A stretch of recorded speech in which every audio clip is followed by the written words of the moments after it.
はこの部屋、韓国のドラマで一度見たことないですが、韓国では15万人の人がこのような狭小住宅に住んでいると言われています。この動画では華やかなソウルに住む住人たちの実態を見ていこうと思います。ぜひ見てください。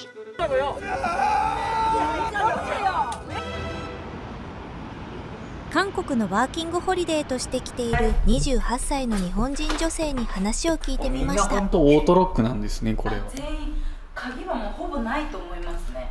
電子キーっていうか。電子キー、みたいなのが基本です。お邪魔します。約6畳のワンルームに入居当初から家具家電などが最初から設備でついているそうです。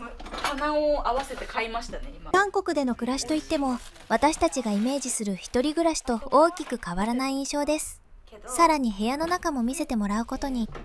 こういう感じで。いいですか？どうぞ。韓国なので全部一緒で。すごいっすね。これはいい方です、ちなみに。これで？もっと狭いとこありますよ。洗濯機があります、わかります。窓もあります、わかります。トイレですか？横に。これ普通です、一人暮らしで。しかし彼女によるとこれでも広い方だと言います。日本人から見ると十分狭く感じますが、韓国にはさらに小さな部屋も数多く存在しています。ハンナムの地下鉄駅から徒歩わずか1分。ここですね。O2。ここは本来長期滞在向けのコシウォンという居住施設ですが、どうやら空室を短期の宿泊施設として貸し出しているようです。実際一泊できるということなので、今回泊まって行ってみたいと思います。コシウォンとは非常に狭く低価格の個室を指す言葉で、もともとは難関国家試験コシを目指す学生のために作られた勉強部屋が始まりだそうです。トイレの便器に食べ物を残すなって書いてありますね。部外者は絶対立ち入り禁止ですって書いてある。最初に鼻をついたのは何とも言えない食べ物の匂いと柔軟剤の甘い香りが入り混じった独特の生活臭でした。食べ物の匂いがする。フロアは薄暗いですが、至る所にあるドアの隙間からはほのかに明かりが漏れており、確実にそこに人が住んでいる息遣いを感じます。36番。幅1メートルあるかないかの極端に細い通路には住人の洗濯物が無造作に置かれ、私の行く手を阻みます。実は幅1メートル未満の通路やそこに置かれた荷物は韓国の消防法に違反する可能性が高いです。自分の部屋36番のドアを開けます。この部屋っぽいな。カラオケルームの半分にも満たない広さ。冷蔵庫とテレビ、タオルはあって、ドライヤーも完備はしてるかな。トイレットペーパーもある。テレビはマジでつけれない。これがもともとホテルじゃなくてアパートだったということにかなりびっくりしています。これだけ密集しているにもかかわらず、気になったのは驚くほど静かだということ。25人もの住人がいるはずなのに、住人の人たちが一切の物音を立てず、この環境に適応しています。生活設備はさらに過酷です。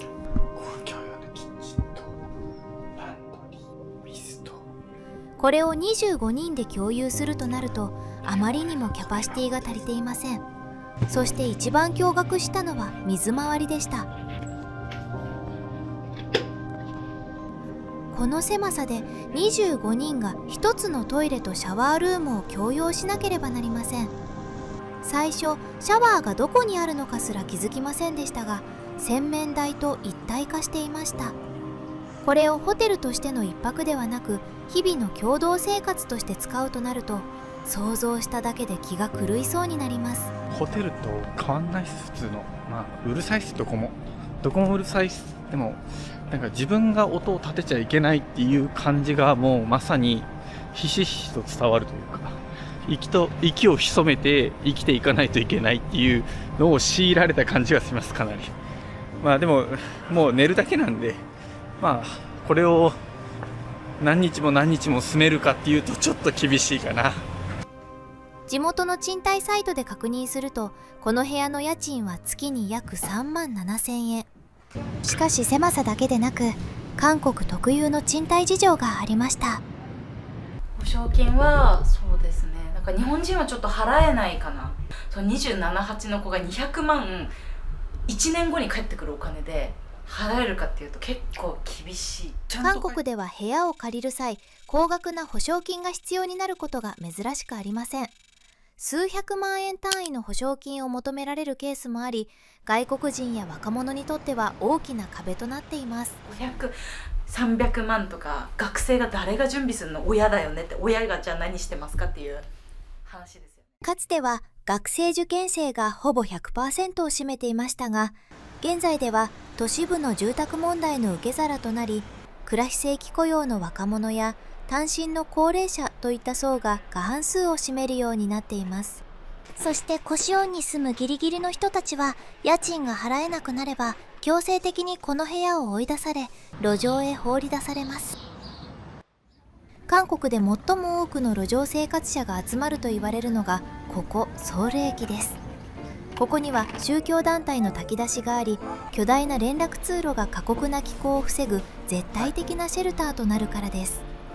そして何より忙しく行き交う群衆は誰も彼らに干渉しません。この後、韓国社会の闇深さを知ることになりました。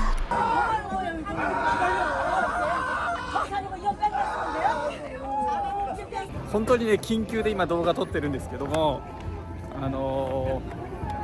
警察が来て、うるさいということで音を止めるように彼を逮捕したそうなんですけど、すごいな。ちょっとまだ続いてるんで、ちょっと動画を回してみましょうか。近くにいる韓国人の若者に話を聞いてみました。What's your name?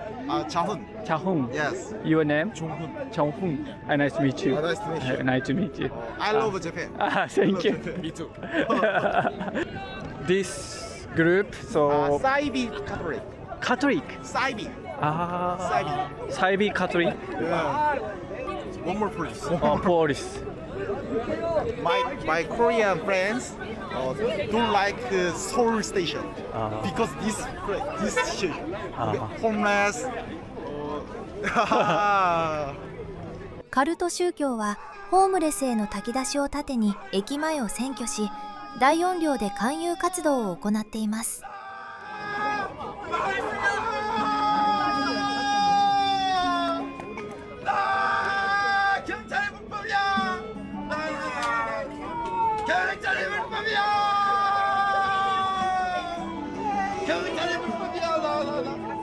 このように光と影が入り混じるソウルという街。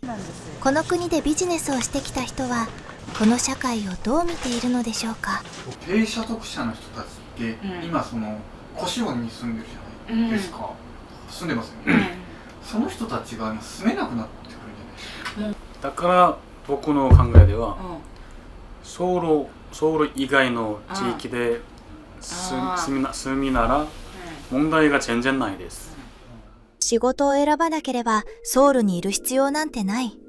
彼はそう断言していました。利便性とインフラを求め、人が集まるほどに深まる格差。ソウル駅で見かけたあの光景は、この巨大都市が引き寄せた避けられない歪みなのかもしれません。はい、今回の動画いかがだったでしょうか。韓国にはまだまだですね、半地下だったり屋根上の住宅と言われるものがあります。人口が約 50% がですね、ソウルに集中しているという実態と、それに加えて土地の価格が高騰しているというのが、こういう住宅を生んでいる背景になっているそう。今回も実はコシオンに住む方に取材する予定だったんですが、そう、詐欺に遭いましてこれはショート動画をぜひ見てみてください。まだまだですね、こういった特殊な環境や社会的背景による事態というのを追っていこうと思いますので、ぜひですね、皆さんチャンネル登録と高評価よろしくお願いいたします。それではまた。